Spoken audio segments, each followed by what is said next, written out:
I don't actually know necessarily how into this video I'm going to be, just because, like, frankly speaking, I've never really been big on, like, Hollywood nonsense.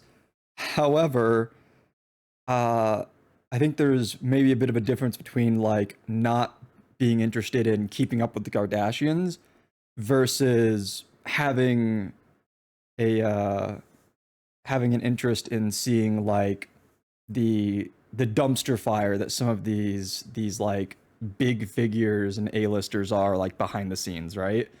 It's it's sort of, I guess to an extent it's the same way that, like, with streamer drama, I might not necessarily keep up with, like, the daily, like, hangouts of, XYZ big content creators, and, like, again, with, like, the big streamers, whether it be the ones in Texas or Cali or where the hell ever else, or, like, all the VTubers who only ever interact online with each other. Um, it's the same way that I might not keep up, again, like, regularly with just, like, their social interactions with each other and, like, who's friends with who kind of thing. But then when there's a fallout, when there's some big drama that happens, then it's like, okay, tell me everything. So, to that end, maybe I will have some fun with this video. And this is a channel actually that I had, like, on my list of, like, potential, like, go-tos, I guess, for reactions, because some of the videos on this channel, when I was, like, looking around for various things to watch, with maybe, like, on a recurring basis, this channel seemed to have some potentially interesting videos. So when I saw this video pop up, when it just came out, I was like, okay, sure, why not? Let's go ahead and see what the hot new thing is that this channel is going over, and see if it piques my interest enough to want to then go back and watch some of their older videos as well. As for the topic of this video, Ariana Grande, what do I know about her? Frankly, not much. Several years ago, I would definitely say that I liked some of her songs. She is she was definitely one of the, like, pop singers who I liked multiple of their songs, not just, like, one or two, but, like, I can remember liking, like, several of her songs, which for me is more than usual. And so I liked her singing voice. And then also I know that in the past, like, I don't know, I'm bad with time, year or two, whatever, with her and her, like, co-star in the whole, like, Wicked thing that was happening, I know that there were a lot of reports of those two being, like, really weird in interviews and stuff. And also that it was, like, glaringly obvious that they were both not eating properly. Let's just keep it very casual in the description, and not make too many assumptions, but it's very clear that they were both not necessarily at healthy weights. So yeah. Other than that, though, I don't think I know too much about her necessarily, either past or present. So yeah, let's go ahead and see what is potentially going to be a bit of a breakdown of her across the years, shall we?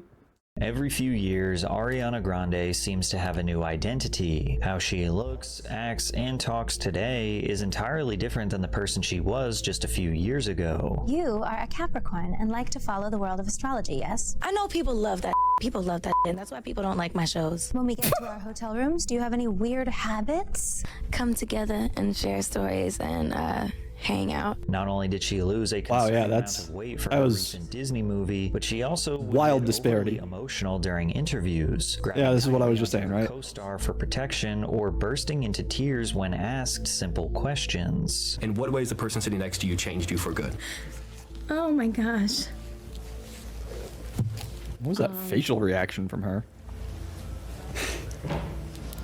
Considering how And what is this famous overall Ariana reaction from her? is, she's quite mysterious. On the surface, she appears to be a sweet girl's girl who has suffered a tremendous amount of trauma. But when you dive a little deeper, the cracks in the facade begin to form, and you start to notice a pattern of destruction surrounding Ariana, which always ends in her getting more successful and rich. That's Today, some we're big going to language. uncover who Ariana Destruction Grande actually around her? is and what she is continuously trying to hide. But it all could stem from the Okay. darkness she was subjected to on the set of Nickelodeon, because she worked for the infamous Dan Schneider, a TV executive with allegations of horrific crimes against children on Oh, the no. set. Dan Schneider was the most powerful producer and showrunner at Nickelodeon during their early 2000s peak. He created countless iconic shows such as All That, Keenan and Kel, The Amanda Show, Drake and Josh, Zoe 101, iCarly, and his last home run series Big was names. Victorious, where Ariana Grande earned the role of Kat Valentine. I did know about Victorious this is too, a actually. girl who I forgot attends a about that. performing arts school and aspires to be a famous singer. In 2010, iCarly and Victorious were the top 2 live-action shows on Nickelodeon, helping the network maintain its 16-year status as the #1 network on all of cable. Victorious Really? aired from 2010 to 2013. I did through not know 4 that Nickelodeon seasons, used to be winning that big. Favorite TV show at the 2012 and 2013 Kids' Choice Awards, as well as 4 Emmy nominations. Simply put, this show was the big break Ariana needed to have a successful career in the entertainment industry. Wow. Working with Dan Schneider may have scarred her for life.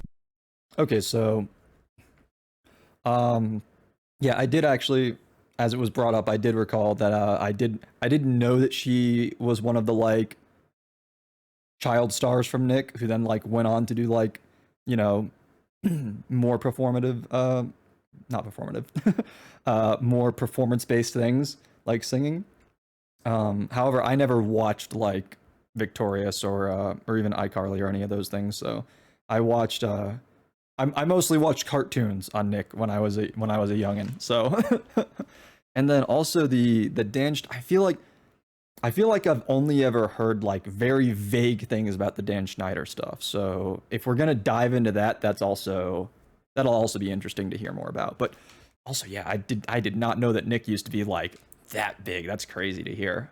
Before the show premiered, Nickelodeon Productions partnered with Sony Music Entertainment to co-produce the series and develop talent to release their music. Ariana was the perfect addition to the show due to her amazing singing capabilities. She was actually so good that she didn't get much screen time performing because evidently the producers didn't want her to outshine their main character, Victoria Justice. Instead, Oh, that's so Ariana's role funny. on the show was the airheaded girl who says literally anything that is on her mind. Perfect for Dan Schneider to take advantage of and insert his infamous creepy innuendos. Sometimes I wonder if you can get juice from a potato.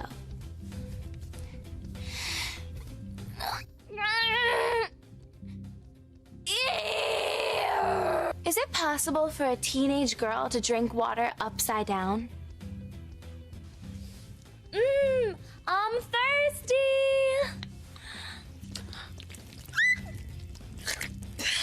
It's not possible! This has been me in a video!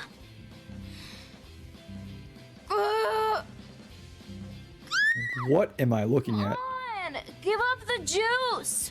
This clip of Dan behind the scenes has been dissected many times over the years, where Ariana and Elizabeth Gillies seem visibly uncomfortable due to Dan's presence. That was one of the better things I've ever heard. Hey!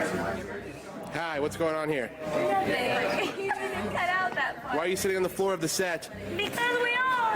Ariana is constantly looking around, covering up her body, and nervously starts singing as Dan towers over her. Many in the comments speculate that Liz started causing distractions so Dan wouldn't do whatever they seem to be afraid of. We also have this clip of Dan barging in on one of Ariana's voiceover sessions, where she can be seen nervously laughing and literally hiding from him as he approaches her. Stop giggling. Take 4. Okay, what did the young shrimp say when his mom asked him why he wouldn't share any of his toys? All right, no. No, that sounded like this. It sounded like, okay, what did the young shrimp say when his mom said he wouldn't share any of his toys? Try it again.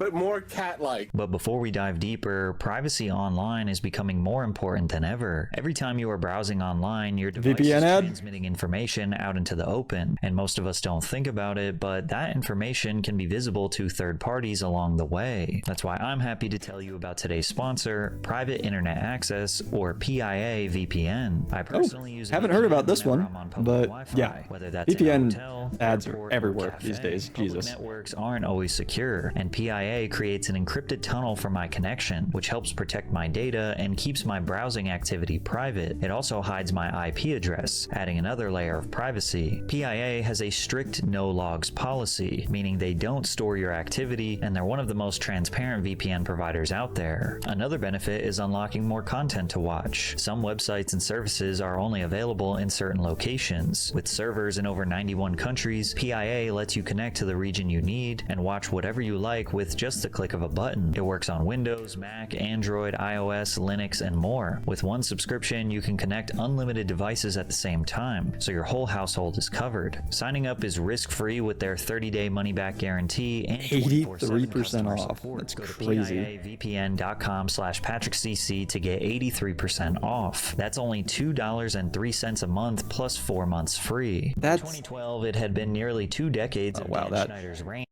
that was a transition. It's always so crazy to me when I see those VPN ads where they offer like 70 to 80, 83% off even, and then like 3 or 4 months free. How are they making money? Is it? I don't know. Maybe it's just one of those things where they need once they get the initial buy-in from the customer, it's easy to retain them maybe. But also, I don't know. It's a little weird how cheap some of these things seem to be getting advertised at, while still being able to afford sponsoring content creators, right? I don't know. I am not to call out this particular one because again, I've seen this for like a bunch of different VPNs when they do these sponsored segments on videos, and also sometimes streams. It does make me wonder, like, you know, are they legit? Are they secure? Like, are they selling some portion of the data that they're supposedly protecting me from transmitting? So I don't know. But also, as I was watching that, the kind of thought occurred that just like the ad, the thought just occurred to me that it's so funny that like one of the main kind of selling points for VPNs these days isn't actually the thing that like they're supposed to be doing for you. It's the fact that you can use it to access geo-locked content on like streaming services like Netflix or Hulu or whatever else. Being able to like pretend you're in different countries in order to access like just more things to watch on these. It's so funny to me that that's like one of the big selling points of a lot of these VPNs when you do see these kinds of advertisements. And then on to and then a comment real quick before we continue with the video about the actual content of the video. The clips that were shown prior to the ad of Dan Schneider like around Ariana, I don't know. Obviously, there's like a bunch of other stuff about the situation that I'm just like not familiar with, right? But I do just want to say that like I feel like those clips in and of themselves don't seem to be like concerning. I would say they maybe seem like awkward, maybe a little weird, but also it's like a grown man and some teenage girls, and I feel like even if there's nothing creepy going on, I feel like some awkwardness kind of like just sort of makes sense for those sorts of interactions, right? Again, I'm just talking about removing any other context from the situation. Just looking at those videos, I don't think that those in and of themselves are like, oh, alarm bells are ringing. You know, there's cause for concern here. But it seems like we are not done talking about that topic. So let's go ahead and plug along. Nickelodeon and media outlets finally began questioning the deeper intentions of his children's TV shows, specifically pointing out these nature of Victorious. Those designer threads often have an adult sexiness that unsuccessfully straddles the line between tasteful and trampy. While guys are allowed to be quirky and weird looking, girls are uniformly cast from the same Bratz doll mold. Meanwhile, you had Dan writing about Ariana's character on his blog that said, "But what Kat does in this scene is a special variation of the spit take, where the liquid just falls out of her mouth. Yes, this is what I do for a living. I analyze the various kinds of spit takes. Not a bad job." Despite the seemingly that's endless amount of evidence, no adults were investigating or challenging Dan's behavior. Ariana wasn't going to speak up because he had the power to change her life. And in 2013, it was finally her turn to be the next face of a new Dan Schneider series. Also, regardless of the notion of like, oh, you know, letting this person do what they want will allow me like opportunities or whatever, the way that it was just sort of framed there, it's also just like very much the case that like oftentimes kids and teens in these sorts of situations just like don't really know how to go about speaking up or speaking out against things that are happening to them, that they like might not even necessarily like fully recognize like just how bad actions that are happening to them like are. So, you know, it's maybe her silence was career oriented, but maybe it was also just like a young person not knowing how to deal with a very difficult situation, you know?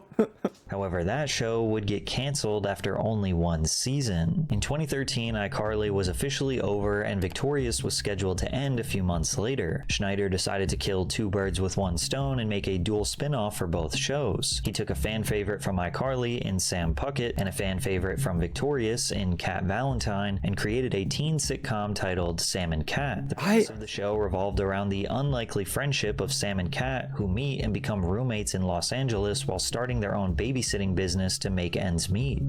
Super not like relevant to the actual like talking points that we're getting to in this video, but like even as someone who didn't watch the original shows of like iCarly and Victorious, I remember seeing this spin-off and its subsequent like relatively quick cancellation and being kind of surprised that it like didn't find more success, just because I felt like those again, I still knew, even without watching the shows, I still knew enough about the shows, I guess, to know that like these two characters were popular and like well liked, and having a show focusing on the two of them together just seemed kind of even as a younger person back then, like it seemed kind of like a recipe for success, and I was surprised that it didn't like get bigger. Pilot debuted on Nickelodeon to 4.2 million viewers and was surprisingly popular despite being a spin-off that was clearly inferior to its original shows. At the time of filming, Ariana's music career was just starting to take off. Her newest single, The Way, featuring Mac Miller, peaked at number 9 on the Billboard Hot 100, and according to her co-star Jeanette McCurdy, she was constantly missing from the Nickelodeon set. My co-star Ariana Grande is a burgeoning pop star who misses work regularly to go sing at award shows, record new songs, and do press for her upcoming album, while I stay back and angrily hold down the fort. Jeanette would later reveal that she was jealous of Ariana. She said, "Every time something exciting happens to her, I feel like she robbed me of having that experience myself. And every time someone calls me a good sport, all I feel is how much I don't want to be one. Ariana misses work in pursuit of her music career while I act with a box. I'm pissed about it, and I'm pissed at her, jealous of her." In case you're wondering, one episode... That's kind of fair, no? But also, this is something else that I only kind of know about like from afar. I don't know the specifics of it or anything. Jeanette McCurdy kind of like not had a breakdown, but she kind of like, she's one of the child stars that like decided like, I've had a fuck enough of like all of everything that happened to like us, like people like me on set. And she's one of the ones who like kind of exploded and like blew the lid off a lot of things, right? Am I remembering that correctly? That she's somebody who like, she ended up becoming like very outspoken about like certain like conditions and things like that. I feel like she ended up gaining prominence as a like younger adult, not necessarily for becoming like, you know, again, like a pop star like Ariana, but more so for becoming someone who like talked about things that happened when she was younger, if I recall correctly. Sam and Cat was based around Cat getting trapped in a box, and Sam spent the whole episode trying to get her out. The writers had to come up with a weird episode idea because Ariana was busy with other obligations and couldn't be on set to film. Additionally, at this time, Jeanette posted this strange Vine calling out Dan. Hey, Dan Schneider. I know you're watching my Vine. Do you like my Vine? Vine. Look what you've done to me.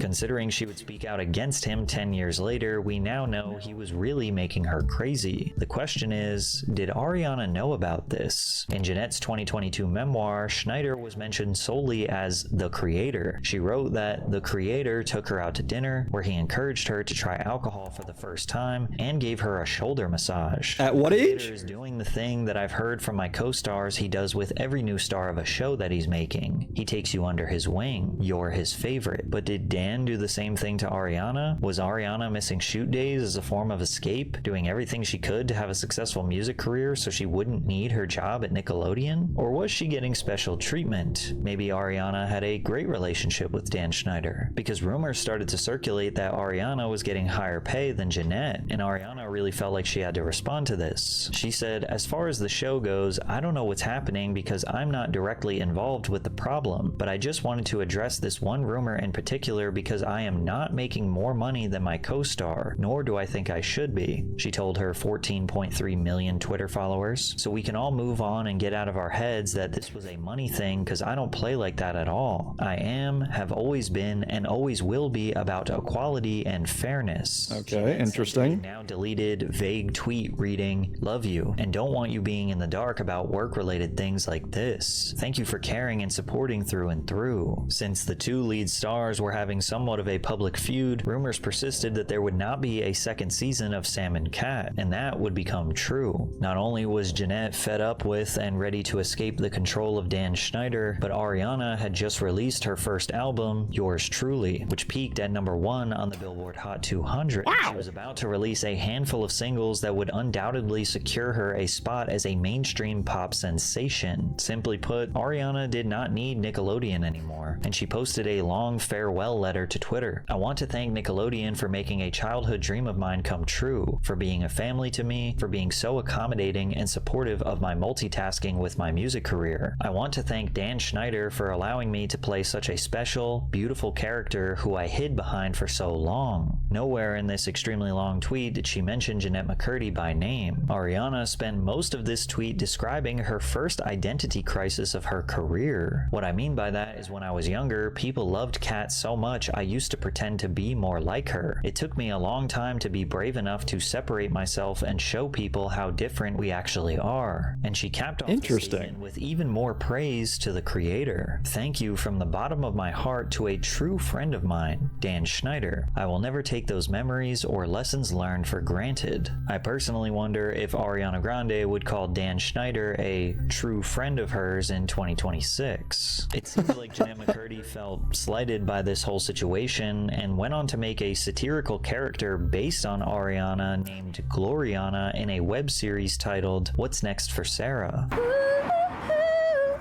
I am so beautiful.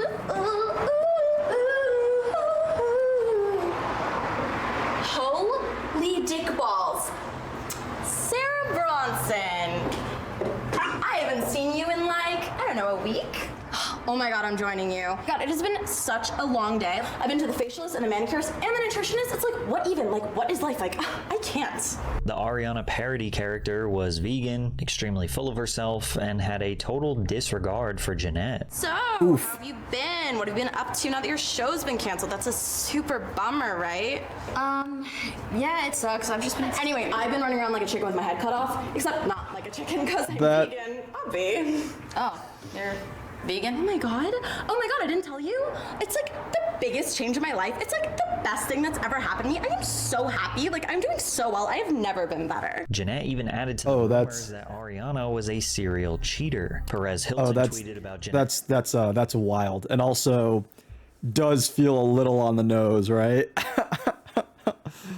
Oh, also, wait, what is this now? That series, "Can I be in an upcoming episode? I can be Gloriana's obnoxious gay brother." Jeanette replied, "Oh my god, yes." Or Gloriana's boyfriend who gets cheated on 8 times. Ariana never directly spoke about Jeanette or Dan Schneider publicly ever again. However, a couple years ago, when the Quiet on Set documentary revealed the overwhelming amount of horrific claims against Dan Schneider, Ariana gave a perfectly vague response. There's not a word for how devastating that is to hear about, and so I think the environment just needs to be made a lot safer all around. Like I said, I'm still in real time reprocessing my relationship to it. Now looking back on some of the clips, I'm like, that's damn, like really? And then the things that weren't approved for the network were snuck onto like our website or whatever it was, and that is another discovery. But going into it, I guess I'm upset. Now, to be fair, I guess I'm upset. That does seem like a very interesting response, because it does feel very, it doesn't feel like it's coming from somebody who was like directly involved or like in those places at those times when those things were happening, right? It sounds like, I guess I'm upset. That sounds very much like somebody who's like removed from the situation and like just kind of hearing about it secondhand. Like I really wonder like if she was actually just not subject to the kinds of things that some of her co-stars were. I don't know. And if she maybe was actually like entirely unaware that those sorts of things were happening. nobody would expect her to divulge her own traumas to the world if she had experienced any. But also, her not getting into specifics about Dan or Jeanette shows her world-class PR training. Jeanette was just the first of many whistleblowers to accuse Ariana of being a completely different person behind the scenes. After she left Nickelodeon, Ariana gained a reputation for being a homewrecker. Following the end of her 3-year relationship with Graham Phillips, she briefly dated actor Christian Fortune after he appeared on Victorious in 2010. Years later, his ex-girlfriend Ricky Valentina accused Grande of stealing her boyfriend at the time. Then in 2012, Grande started a 2-year on-again, off-again relationship with Australian YouTuber Jai Brooks, who later accused Ariana of cheating on him with singer Nathan Skies. "Yes, I was cheated on. Yes, it does suck. Yes, I was left for another man," Brooks tweeted. Those kinds of accusations being thrown at me are completely false and more than anything, just hurtful and shocking. But at the end of the day, I just would like to move forward and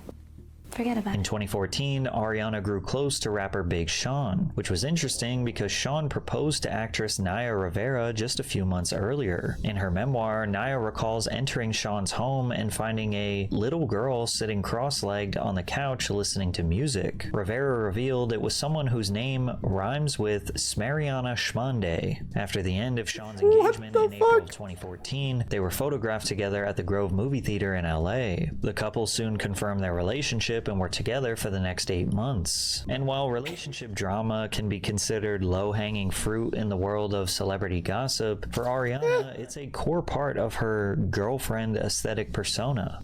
Yeah, I was gonna say this does, like, at first, I try not to take tons of things like at face value. I do want to like hear more. Like, if someone's going to be claimed to be like a serial cheater specifically, like, I don't want to hear 1 or 2 stories about how they supposedly cheated. But when you have, like, we just got back to back, like, almost half a dozen stories of people that, like, various people talking about their partners cheating on them with her, or stories directly from the people who were dating her that they were cheated on. That's, not a good look, you could say. Majority of her multi-platinum selling music frames romance as intoxicating. She presents herself as irresistible and desired by men. Well, she often refers to them as boys, relating to her young fan base. I said Break Your Heart Right Back is about a boy who cheats on a girl with a boy. I never said my ex cheated on me with a boy. That's not what I ever said. Unlike other pop stars, Oh, you love the technicalities. You love getting hung up on technicalities to make your points. Um, this is funny a little bit to hear because I always thought that Ariana was pretty, but I felt like that was not the the commonly held view. I don't know. I thought that people weren't. I didn't think that people were like when looking at like public figures generally, or even like pop stars slightly more specifically. I never felt like Ariana Grande was one of the ones that people looked at as like, oh, you know, she's like super attractive. She's like, you know, oh, if I was going to like have a chance to like get with any pop star or public figure or anything like that, I never felt like people looked at Ariana Grande as like, oh, you know, she's up there, right? Maybe that's just a misconception I had. I don't know, but yeah, it's very interesting to hear that this again, this sort of perspective that seems very different from what I feel like I'd experienced in the way that like I thought about her in the kind of, again, in the kind of like broader sense of like the way people viewed and talked about public figures and stuff. So that's interesting. She doesn't act like a boss babe, but rather emotionally vulnerable and attached to the man that she loves, which seems to change every other week. It's interesting because she appears to be deeply devoted to her partner, then out of nowhere she exits the relationship, drops a song, gets more famous, and moves on to the next one. And songs like My Everything, Love Me Harder, and Break Free highlight this cycle. And because of this pattern, it got easier for tabloids to catch Ariana in situations that painted her as an unhinged narcissist who felt free to take or do anything she wanted. Paparazzi and gossip blogs rushed to expose her as a diva and spread stories of unrealistic demands and frequent mistreatment of others. For example, some claim that Grande insisted on being carried like a baby by staff when she doesn't feel like walking. In another expose, an Australian photographer claimed that Ariana had a long list of demands when it came to being photographed, including refusing to be photographed from her right side or in natural light. He also claimed that she walked out midway through the shoot, and her team demanded that the photos be deleted. When he refused, the photographer said he was later approached by a member of the singer's security team who attempted to prevent him from closing the tailgate on his car as he stowed his equipment. And this story in particular started to become less of an unfounded rumor and more of a well-known character trait. A member of the camera crew shared that Grande was prone to throwing extreme tantrums if she didn't get her way. She demanded to be shot only on her left side and told the lighting crew that if they used red light, she would K herself. Oh, that's crazy. These could all just be rumors that are spread to try and take down one of the biggest emerging pop stars of the 2010s. But it's actually almost impossible to find an interview in the past 10 years where she isn't being shot on her left side, with the exception of when she is on talk shows and therefore has no control. Because that's exactly what this is about, control. Ariana doing everything in her power to control how the public perceives her, all the way down to choosing which side of her face you get to see. And even still, many might see these demands as standard for a pop star of her caliber. However, her disgusting behavior it's at weird. a local donut shop in LA was inexcusable. On July 4th, 2015, Grande and 3 others visited Wolfie Donuts in Los Angeles, California. While waiting to be served, camera footage showed Ariana licking donuts on a display rack while an employee was not looking. Her backup dancer and boyfriend at the time, Ricky Alvarez, can also be seen licking several donuts. Moments later, Grande would make a statement that almost ruined her career.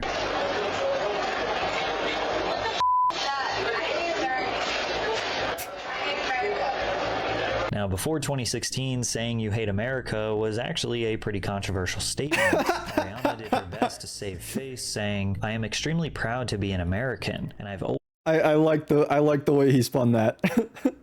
I like the way he spun that, because yeah, that's like such a common sentiment for people to express. Like that you can have a bunch of arguments about like the validity or the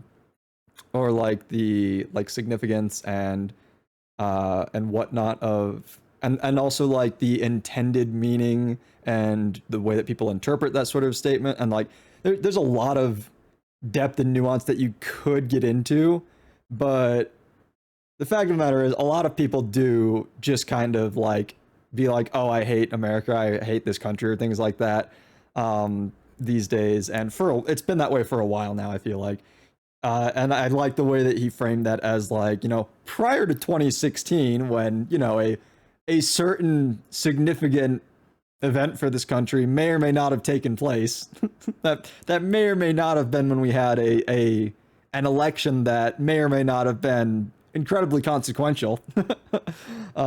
So that was funny. I like that. Made it clear that I love my country. What I said in a private moment with my friend who was buying the donuts was taken out of context, and I'm sorry for not using more discretion with my words. With my new responsibility to others as a public figure, I will strive to be better. But in this statement, she did not address her licking the donuts that were intended for the sale and consumption of other customers. Slowly, I do want to know, maybe this is something I should have been paying more attention to earlier in the video, or something I should have looked up prior to starting the video, but I don't know her age. I don't know when, like, maybe should I look that up right now? Hold on. Okay, she's 32. So in 2014, she would have been like 19, 20, something like that, I think. Yeah. So that's I feel like that behavior is maybe a little bit more excusable if she was a couple years younger, but at the same time, when you are like a child actor, and you grow up like being socialized like through Hollywood, that does kind of have a habit of like fucking with you a little bit, maybe stunting you. So I feel like, well, I'm definitely not like excusing that as like excusing what she did and like calling it like okay, like that's pretty gross. I will say that that's something that I could just like, I could see some weird teens just kind of like doing that, right? So it's a little whatever to me, that story, honestly. Ariana's sweet and innocent image were starting to form. It only got worse when people started pointing out that her outward appearance was constantly changing as well, especially when it came to her choice of accent, makeup, and wardrobe, which made her look like different racial stereotypes. By 2016, okay, Ariana that's fair. Grande had successfully broken away from Nickelodeon. She had multiple Billboard charting songs and albums, including a summer love anthem alongside Nicki Minaj. Her Fuck her. range set her apart from her peers, earning her comparisons to the legendary Mariah Carey. And for most of her career, she kept her background and ethnicity to herself. She only briefly discussed her Italian heritage, saying, "My Nonna, grandmother, is the best cook in the world. We had Sunday sauce, the best marinara sauce ever. We had the Italian cookies and all that good stuff. Every Christmas, she'd make zeppoli and spiedini and everything Italian." And of course, all of this is fine. It's not like anyone needs to know a performer's race or family origins. Sure. Ariana started turning heads when her complexion noticeably darkened over time, most prominently during her 2016 MTV VMAs performance alongside Nicki Minaj. Her styling also She looks as black as Nicki Minaj. Fuller lips, long acrylic nails, hoop earrings, and streetwear-inspired fashion. But beyond the excessive tanning and style changes, Grande deliberately changed the way she spoke. It was such an extreme shift that even fans have referred to this as the Blackiana period. Kill me, get your ass in here. Come on, girl. Rumor mill for a second. Girl. What's the craziest? Has anyone said anything to you about Mac? You know, I love my Mac lipstick. This is the Mac I'm here to talk about today, girl. Come on. I'm like, that's my cookie. That's my juice, okay? Carry on. Thank you, next. That's what this baby picture says. She changes her voice so often, I don't think she even knows her real voice anymore. This, compared to how she talks now, is wild. When she dropped her 2016 album, Dangerous Woman, it appeared that a new persona shift was upon us. She was no longer the sweet girl, and now a no-nonsense diva. However, this was her first and only album that did not reach the #1 spot on the Billboard Hot 200. Despite this, the album still became certified gold that year. It was decent in the opinion of her fans. Not her best, not her worst, but they definitely preferred the sweet and gentle girlfriend core Ariana. Lucky for them, she was about to dive headfirst into It was decent, and that was enough to get the #2 spot. I'm curious what the #1 spot was, or like the other ones, the other albums that were like keeping her from getting to the #1 spot.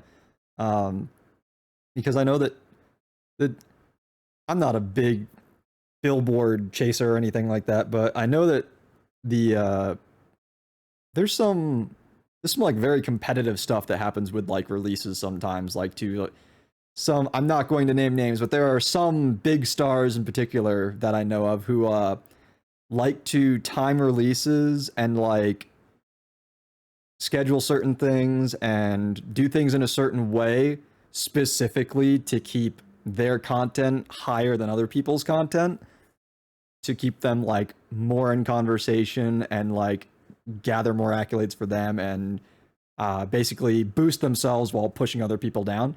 And so I'm a little curious about that. Also, I was kind of hoping they would include some more clips about this Blackiana Grande, which, by the way, crazy nickname. But I was hoping they would include maybe some more clips with her voice to like demonstrate what the point they were trying to make. Just because I wonder to what extent that voice ever sounded natural, because in what I just heard, it sounded like very much like she was putting on a voice and like trying to sound a certain way, and it just like it sounded fake to me. So to a new relationship. Guess she should have spent more time acting. Unfortunately, that relationship would end tragically. Mac and Ariana first met in November of 2012. They collaborated on music and remained friends for several years before being spotted kissing at a restaurant in Encino, California in August of 2016. On her right side too. They made their relationship official that same month. Oh, there's her left side. Public appearances together as a couple. Their chemistry was undeniable, and fans felt like they were soulmates. Mac Miller dropped an album called The Divine Feminine, which was somewhat of an ode to Ariana. This was also the first album he created while being 100% sober. Mac was making a real commitment to staying off drugs, and it appears Ariana made that easier for him. They did multiple live performances together, and fans absolutely adored them. Their eyes are literally sparkling. They were so in love. Mac was so high in love. Hope they end well in a parallel universe. Mac made a birthday post dedicated to Ariana that read, "Happy birthday to this adorable, pure soul who has reminded me what being happy feels like. Thank you for loving me so good." And after nearly 2 years together, no drama, and seemingly a perfect relationship, Ariana and Mac parted ways as a result of their busy work schedules. She wrote on IG, "I respect and adore him endlessly and am grateful to have him in my life in any form, at all times, regardless of how our relationship changes or what the universe holds for each of us." 72 hours Speaking of things that sound fake, US Weekly reported that Ariana and comedian Pete Davidson were spotted hanging out at the Saturday Night Live after party. That same night, he went to her apartment to hang out with mutual friends. Pete wore sweatpants and a t-shirt, while Ariana was coming from the Met Gala, so she was still dressed in her Sistine Chapel gown. Pete said, "At the end of the night, everybody left, and then it was just me and her." And I was like, well, if there was ever a shot, it would be now. Go for it. Keep in mind that all of this actually went down 2 days before Mac and Ariana had publicly announced their breakup. On May 18th, just 4 days after the SNL after party, media outlets confirmed Ariana and Pete were dating. That same day, Pete covered his tattoo dedicated to his ex. His tattoo artist said, "I told Pete, hey dude, let's just stop with the girlfriend tats until after Grande is your wife, because relationships come and go." Unfortunately, his advice went in one ear and out the other, as the new couple would get matching tattoos in the shape of a cloud. Pete even began engagement ring shopping shortly after meeting Ariana. "The day I met her, I was like, hey, I'll marry you tomorrow." Despite appearing to be absolutely infatuated with one another, many fans were unsettled by how quickly Ariana seemed to move on. One week after the breakup, Mac was that's a arrested little for DUI and hit and run after crashing his Mercedes-Benz G-Wagon into a power pole in the San Fernando Valley and fleeing the scene. Relapse. The situation read, "Mac Miller totaling his G-Wagon and getting a DUI after Ariana Grande dumped him for another dude after he poured his heart out on a 10-song album to her called The Divine Feminine is just the most heartbreaking thing happening in Hollywood." Ariana responded, "That does feel real bad.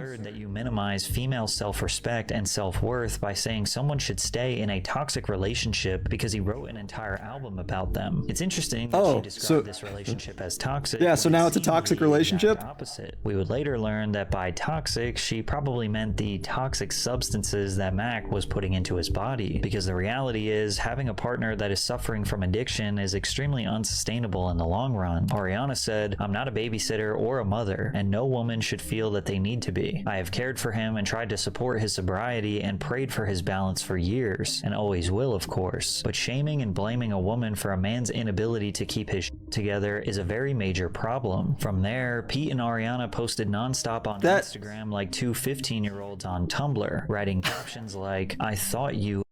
Okay, first of all, that's not how Tumblr works. You're never seeing a couple of that at no point in Tumblr's history were you like seeing 15-year-olds posting selfies of themselves constantly. That's just not how that platform ever was. But anyways, super besides the point. It was more of a, back in the day, that would be probably more of a Facebook thing before it became an Instagram thing, if anything. Anyways, again, besides the point. But it's definitely, it's the kind of thing where like the quotes that we were just read from her about the relationship and like the kind of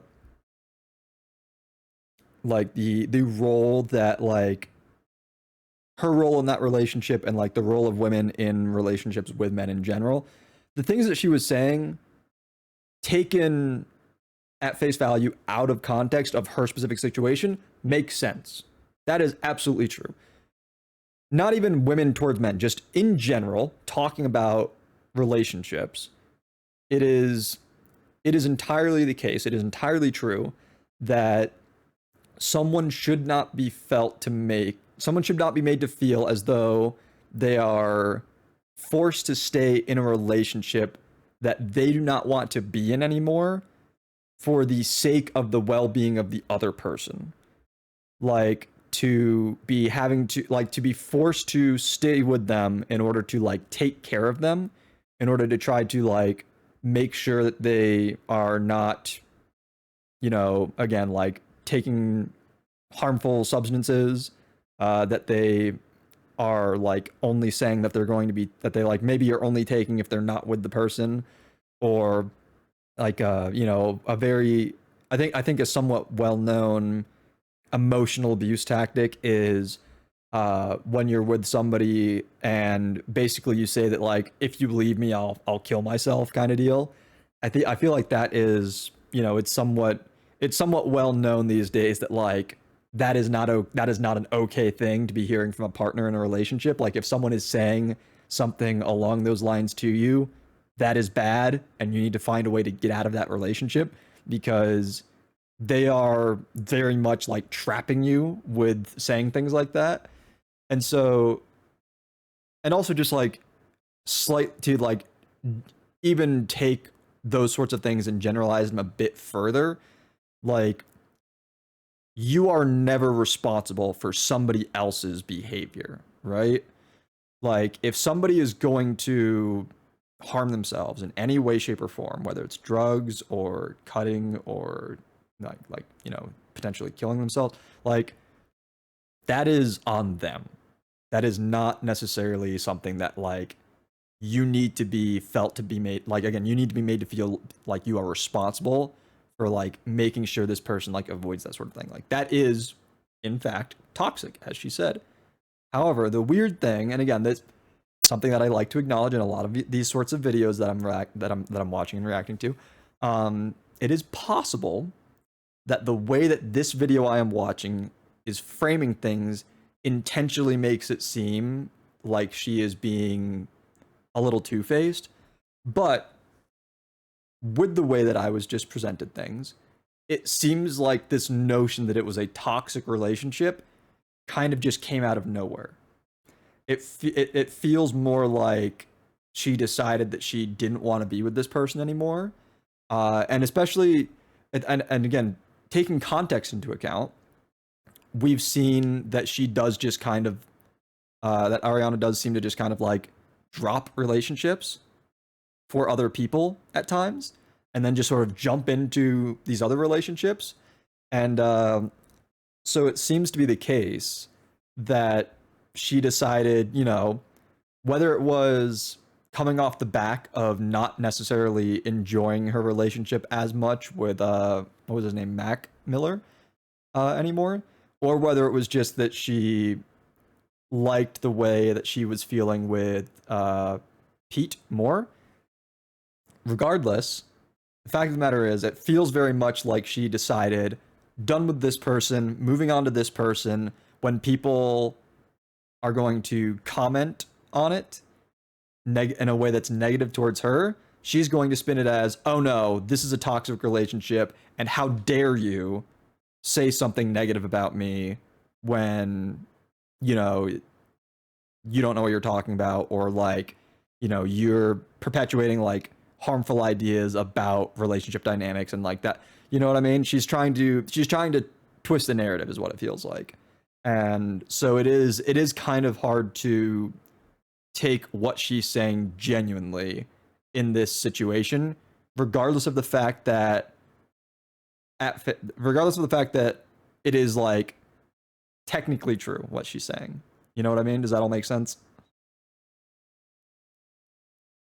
Into my life. You know what you dream it would be like? It's better than that. I am a Pete Davidson update account. On June 11th, 2018, just 1 month into their relationship, they announced their engagement. Wow. A pendant of his late father's firefighter badge as he tragically passed away during the 9/11 attacks. Shortly after, Mac Miller dropped his album Swimming, which is an extremely beautiful and vulnerable piece of music about his sadness while dealing with heartbreak. Pitchfork wrote, "He's gone from you and me against the world to just me against the world. The furthest he'll go is acknowledging life was a lot easier with Grande than without her. She put me back together when I was out of order," he admits on Perfecto. Ariana dropped her album Sweetener just 2 weeks after Mac's album, which went #1 on the Billboard Hot 200, and literally had a song called Pete Davidson, showing just how infatuated she was with him. But then tragically, a few weeks after Ariana dropped her album, Mac Miller passed away from an accidental drug overdose. Immediately after, fans were blaming Ariana for Mac's death, essentially saying that the heartbreak, lack of support from her, and quickly moving on to Pete Davidson was a recipe for disaster. Now, normal adults understand that you can't blame someone's lifelong addiction on one girlfriend. Then again, when something like this happens, we tend to ask ourselves if we could have done more to prevent it. Mac's death marked the beginning of the end of Ariana and Pete's relationship, with TMZ reporting that she was emotionally paralyzed in the aftermath. Despite rushing the engagement, the ceremony didn't have the same urgency, as the summer passed without locking down a venue, buying a wedding dress, or even picking a date. About a month after Mac passed, Ariana called off the engagement and returned the $100,000 ring that Pete got her. While media outlets framed the breakup as mutual, it appeared to hit Davidson particularly hard. He canceled a scheduled comedy gig and was later photographed looking disheveled as he arrived at his mother's house days later. Shortly after, Pete returned to the stage in Los Angeles, reportedly joking about needing a new roommate, covering his Ariana-inspired tattoos, and people hoping he doesn't K himself. Meanwhile, Ariana was working on a new breakup anthem called Thank You Next. The song may seem toxic on the surface, but the lyrics are essentially her sharing positive memories and experiences about her exes. She sung, "And for Pete, I'm so thankful. Wish I could say thank you to Malcolm cause he was an angel." And even though these relationships ended up in heartbreak and tragedy, Ariana was cashing in big time, as this song was #1 on the Billboard Hot 100 for 7 weeks, which was her most successful song of her entire career up until this point. Thank You Next would also be established as the name of her album, with a song on there that was called Break Up With Your Girlfriend, I'm Bored, which was all the evidence her critics needed to confirm that she had been intentionally destroying relationships for her own benefit countless times in the past. And with all this newfound success, she rolled out a new persona. Ariana has gone through so many changes like this that people have dubbed her a race bender, which is someone who changes their accent and appearance to make their art more acceptable to the public or purely for the sake of profit. That's crazy. What the fuck? Bending once more, this time facing accusations of Asian fishing, a term used to describe when a non-Asian person alters their appearance, style, or mannerisms to appear East Asian or Asian influenced. I've never heard that term before. In response to the fox eye trend, in which people use makeup to make their eyes appear more narrow. Ariana infamously posted a photo showing her new Japanese tattoo, which was meant to reference her song 7 Rings. However, the poorly researched characters translated to small barbecue grill.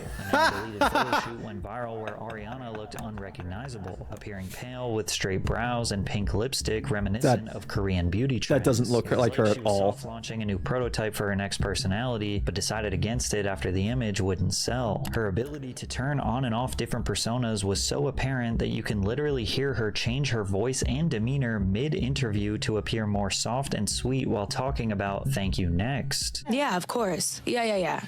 Of course, like with the thank you next hook, that's like one of my favorite stories is Victoria, like I was like obsessed with the chords. Like everyone was like, okay, this is like something. And in that same year, What was Ariana that? was going to get another chance to change her image yet again, as she was going to transition from being a major pop star to being an A-list Hollywood actor. The only problem was the more she stepped into this role, the more people started to question if she was seriously unstable. Even though I was primed to expect a like big shift in how she was speaking based on the way that the video was choosing to use that clip just there, that smacked me upside the head with how drastic that was. That was such a harsh shift. Wow. Like I was fully prepared to be like, you know, oh, this is just like a natural, this is a natural vocal thing that like happens when you're, you know, wanting to affect like a different kind of tone or like elicit a different like sort of emotional registration of like what's being said with the audience that you're speaking to. But no, that was like, that switch up was wild. Yeah, there was a lot there in the past few minutes.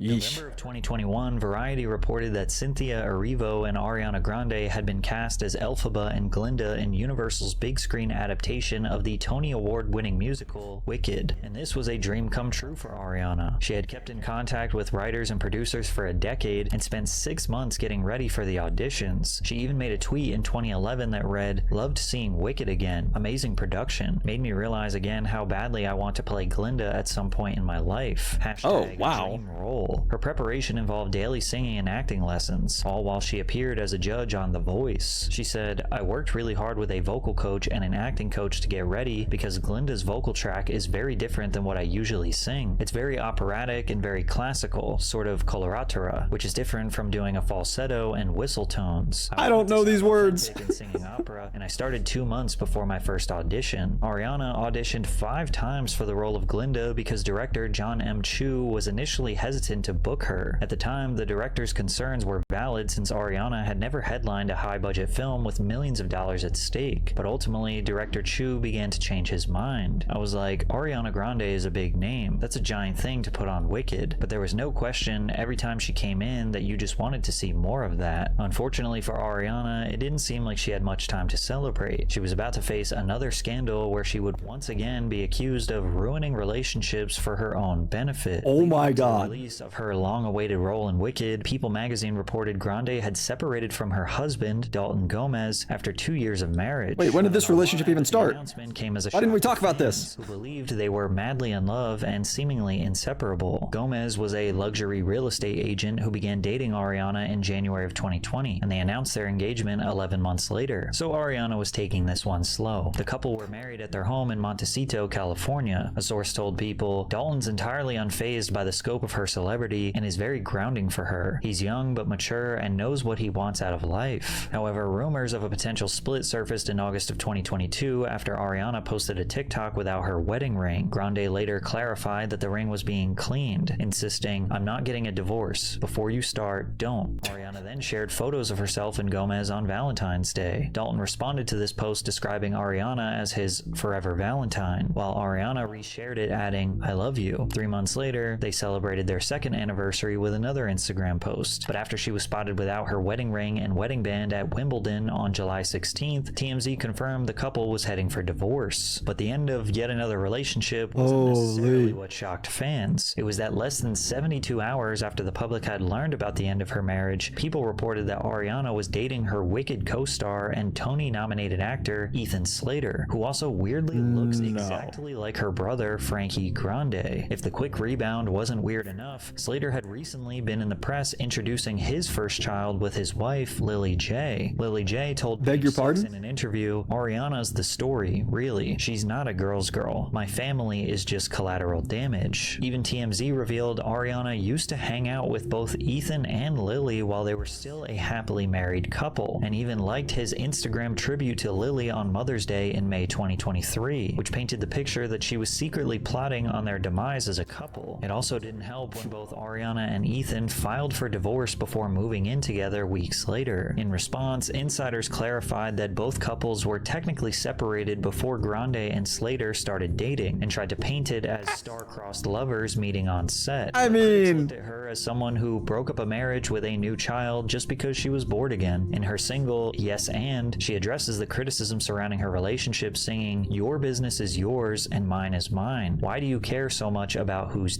I ride?" And in interviews, she kept giving these vague responses. I feel like we don't need to go into any specifics, but of course there's like an insatiable frustration, inexplicable, hellish feeling with watching people misunderstand the people you love and you and anything. Like the true pro that Ariana is, instead of confirming or denying any rumors, she basically just told everyone to listen to her new album and decide for themselves what is real or not. I think it's the absolute worst idea.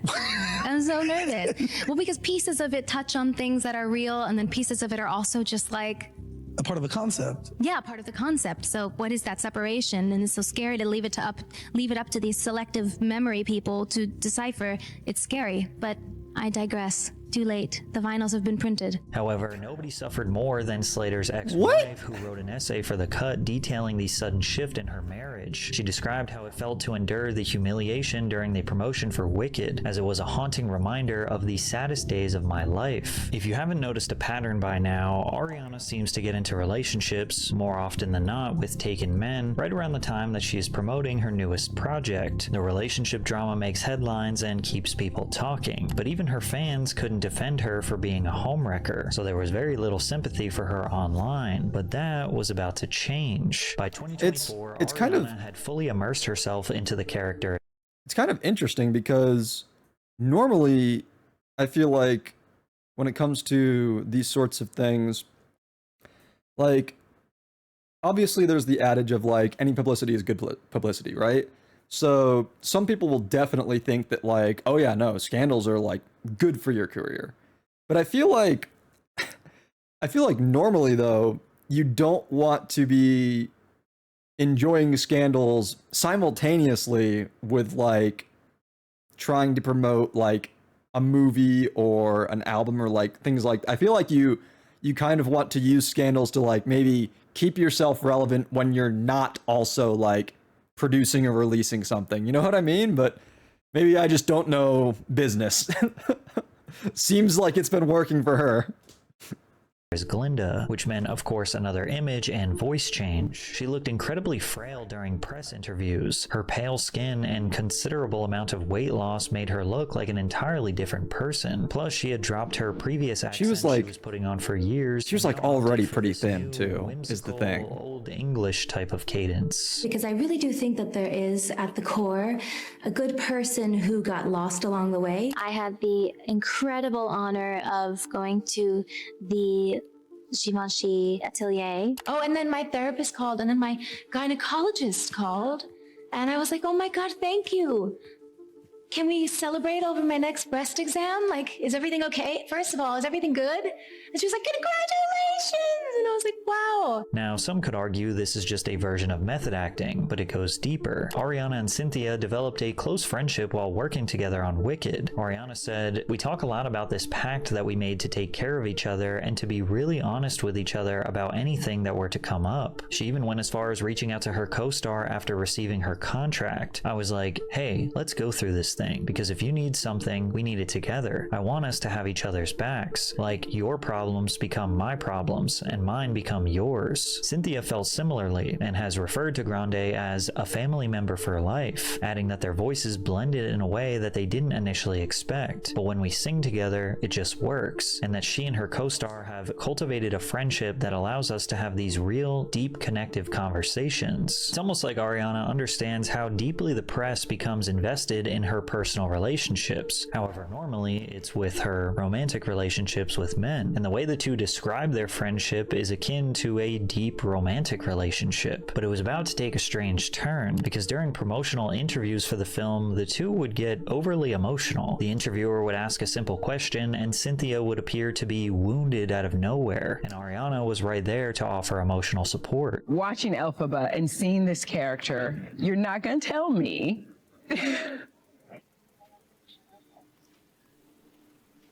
Not the time, helicopter! Without exaggeration, almost every interview in the Wicked press tour is like this. There are an endless supply of moments in interviews where both women held hands, embraced each other, or became overly emotional over simple questions about their time on set. It made the production of Wicked seem like an outer world trauma bonding experience, like the two had suffered tragedies you could never imagine when they were literally just singing on a Disney set. It's also my first time ever doing a jump. You have been the light of the day. You are such a gift. You brought such light into the room. Thank you very much. We appreciate for coming into this room today. Thank you. We needed you to come in. Yeah. Both beautiful. Thank you so much. We love you. Thank you. You too. Thank you. So weird.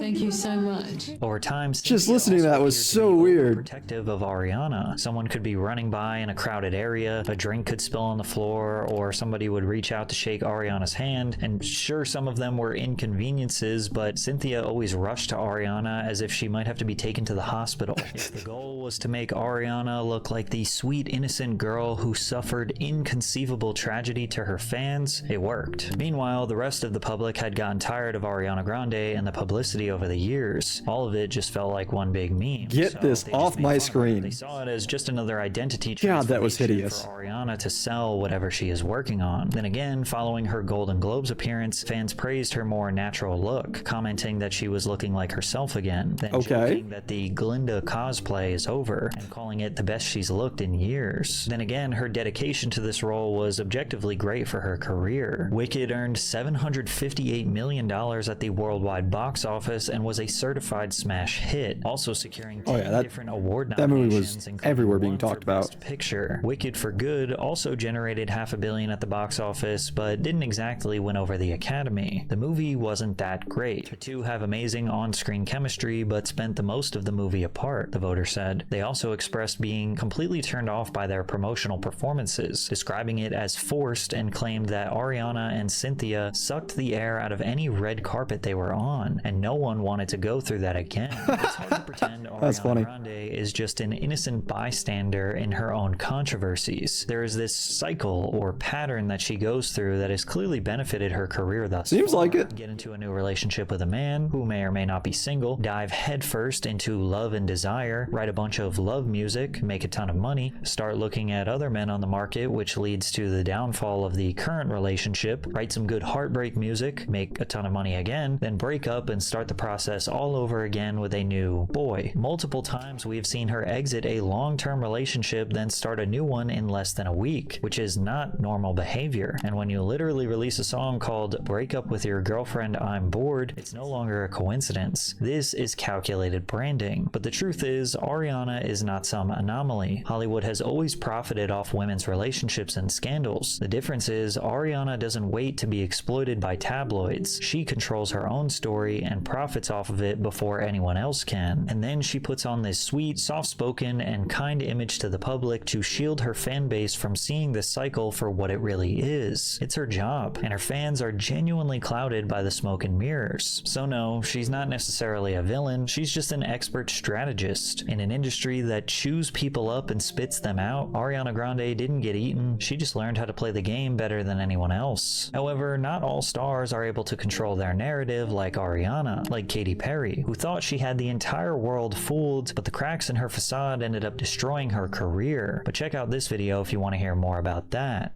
Ooh, that was an effective plug. No. Go away. What? Apparently I forgot to turn off the autoplay for next video.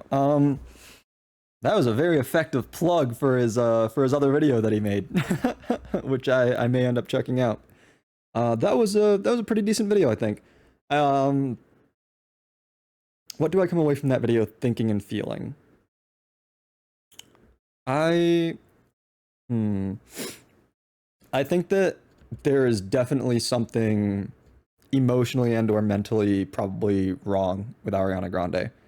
I feel like even if you are going to, like, you know, devil's advocate for a second, I feel like if you were going to look at this video and be like, oh, this YouTuber has like an agenda that he's trying to push, if this guy has like a very specific narrative he's trying to sell about Ariana for the sake of like getting clicks, basically.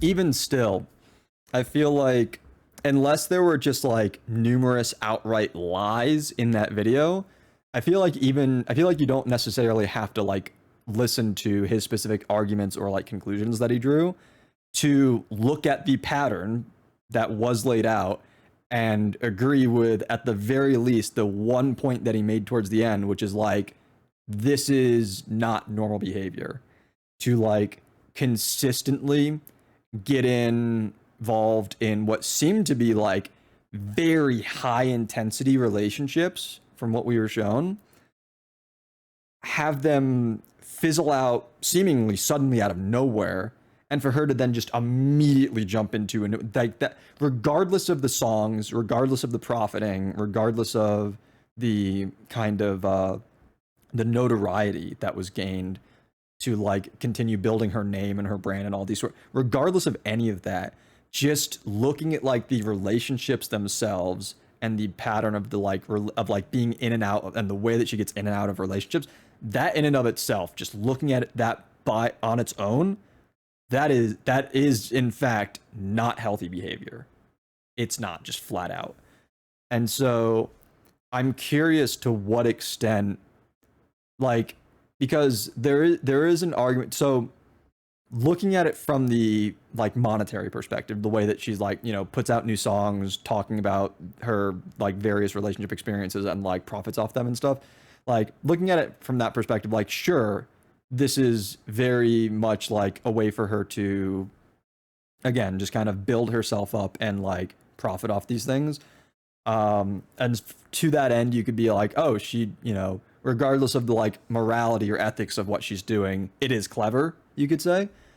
I do wonder to what extent these behaviors are like super calculated for the purposes of being used in this manner versus her just kind of, I guess, in a sense, making lemonade out of lemons, where these relationships are actually driven by like genuine desires of hers. And then when they play out the way that they play out, she just milks it and ends up making songs because she now has the ability to make a song about it. Like, I think that, I mean, maybe I just don't understand, you know, her fan base properly, but like, I'm pretty confident that Ariana Grande could be a successful pop star, especially like maybe when she was starting out, she needed to follow the kind of like rote, like, relationship breakup kind of like, you know, standard formula of like, here's what young pop stars sing about sort of thing. Like maybe when she was younger, but like for the past several years, frankly speaking, I don't think she needs to do that. I think that she could make songs about entirely other things having nothing to do with her personal romantic relationship experiences and probably still do just fine. Maybe they wouldn't be hitting the same kind of peaks necessarily, these sorts of songs, but I think that she would still be quite successful because of how much she's built herself up over the years. So I don't think that I wonder to what extent she's engaging in relationships in these ways, specifically with the idea of like, oh, this is how I'm going to, like, I'm doing this now, and I'm going to go about like ending things or transitioning to something new later with the specific intent of like, here's how I'm going to capitalize on this. Here's how I'm going to benefit from this in the future. I wonder how much it is that versus like, this is somebody who legitimately just like the way that she experiences her emotions and the way that she processes and feels about relationships. This is just like what makes sense to her.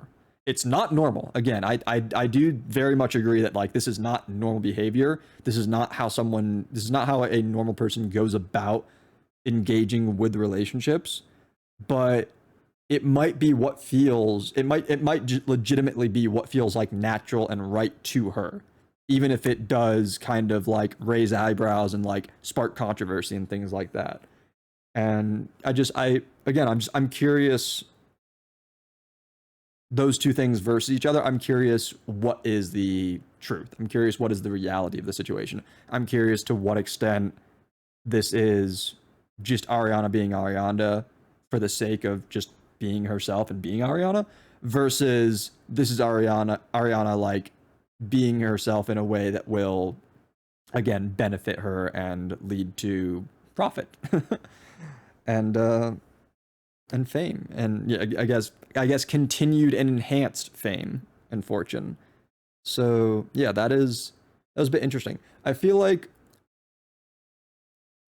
feel like I do want to check out some other videos on this channel at some point, but I do feel like there were maybe some issues with like the formatting of this video and like the way that they tried to, I don't know, like, cause like look back on the beginning of this video with like the Dan Schneider stuff. It doesn't feel like that stuff from the first like 5 to 10 minutes of the video was necessarily relevant throughout the rest of the video, right? And so, yeah, this video definitely felt like it was not entirely sure what it was trying to do. And like the through line, it feels like for this video is kind of Ariana Grande's messy relationships. And then while we're talking about that, it's like, we're going to also talk about like the like identity changes with like the Black Ariana Grande or whatever it was. And we very briefly touched on her like attempt to like seemingly recreate like an Asian version of herself that didn't go over well, I guess. But ultimately, and then again, there was also the like obviously the Dan Schneider stuff and her start on Nickelodeon at the beginning. But again, some of those things they didn't really feel super connected necessarily. So I think I maybe would have liked to see a bit more effort put towards like making these different points connect to each other, because it felt like some of these things were like maybe their own points and not necessarily super strongly correlated.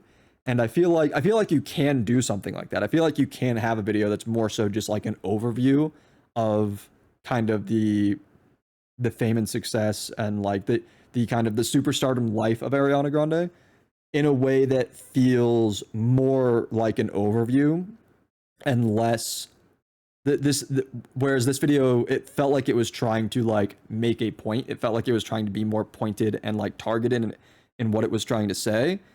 But then the way that it kind of went about arguing and supporting that just didn't feel super cohesive, I guess. Maybe that's just me though. I don't know. I'd be curious to hear other people's thoughts on that, like in terms of like evaluating this video and its structure, how they thought about it. Because yeah, that yeah. So that's something that I'll be curious to, again, just as I check out other videos on this channel, I'll be curious to see like what I think about the overall quality and like, and yeah, and similar things with like the structure and cohesiveness and whatnot. Is there anything else I want to say, not necessarily about the video, but about what we talked about in the video with Ariana Grande? I don't necessarily think so. I guess we'll see what happens next with her, right? We'll see if she continues to kind of be very in and out of relationships and whatnot, and if she chooses to continue focusing her songs in such a way. And oh, I guess one thing, there was a couple of things like towards the end of the video that I feel like I wanted to make comments on, but I didn't necessarily want to pause because it felt like the video was wrapping up and I didn't want to like pause the video with like 30 seconds, a minute, 2 minutes left. One of the things that was mentioned was like how it was getting, how like the homewrecker kind of image of her was getting hard for even her fans to defend. And I think I just wanted to comment, I don't remember if there was something more specific or not, but I think I wanted to make some sort of comment just about like the sort of like parasocial nature of fandoms these days, and the way that people, it does feel like something that is more common these days than it was, for example, like a decade ago, where it feels like people, they want to, they like identifying like as a fan of XYZ. And so it becomes like very important to them to defend XYZ and not have their view of it in any way like tainted or tarnished, and to like not have to, and to like be able to look past any kind of faults or flaws and be able to say like, no, this is just like, in the case of Ariana Grande and her messy relationships, like, oh no, this is just tabloid nonsense. This is just like news. This is just like news outlets like trying to farm drama and like get views and clicks and that kind of stuff. Like, this isn't how she actually is. But the fact that it's like seemingly getting, or at least purportedly based on what was said in the video, that it's getting hard for her fans to like continue defending her behavior, shows that like maybe she's taking it, maybe she is taking things a little too far. If this is something that she's trying to do like for business, and it's not just like how she is personally, like in her own life, I feel like she's maybe taking things a little too far, maybe overshooting things a bit, because yeah, if you have like super fans that are starting to like retract their support and like turn against you, it means you're really pushing things. You're really stressing the limits of things, of what's acceptable behavior from you. Yeah. And I just had something else that I wanted to say. Oh, I think it was just another comment about how fake she seems at times. Because like in some of those interviews she was giving, like it seemed like she just like learned about it seems like she's just kind of like learned how to say things in a way that sounds good, versus like, I forget, it was the interview where she was like dressed in all red. I don't know like who it was with or like what it was necessarily supposed to be about, but I got the impression that like she was trying to come off as very artsy, but didn't necessarily like believe the things that she was saying, and it was just things that she like knew sounded good. You know what I mean? And so yeah, it does just kind of feel like she is a bit of a fake individual. Oh, and that was another thing I wanted to say, is like, with this kind of dating history that she's had, I also wonder like at what point guys just start thinking that like a relationship with Ariana Grande is like not going to work. Like I wonder at what point, like if you are somebody who like Ariana Grande expresses interest in, I wonder at what point you just decide, like, you just recognize, like, either going into things, like, you need to not get overly invested or attached because things aren't going to end well, or you just decide, like, it's not even worth trying to start something with her because it is almost, like, seemingly almost assuredly not going to last super long and possibly going to end very poorly. So yeah, that was a video on Ariana Grande, and that was some very messy things about. And I will say though, it's very interesting. I think that for somebody who seems to have such a messy history, I wasn't like super aware of it. I feel like when a celebrity has like very public issues in their personal life, I feel like you often hear about it at least a little bit. And I think as we were going through like those various relationships, I feel like I heard about the one guy, Mac Miller, I think.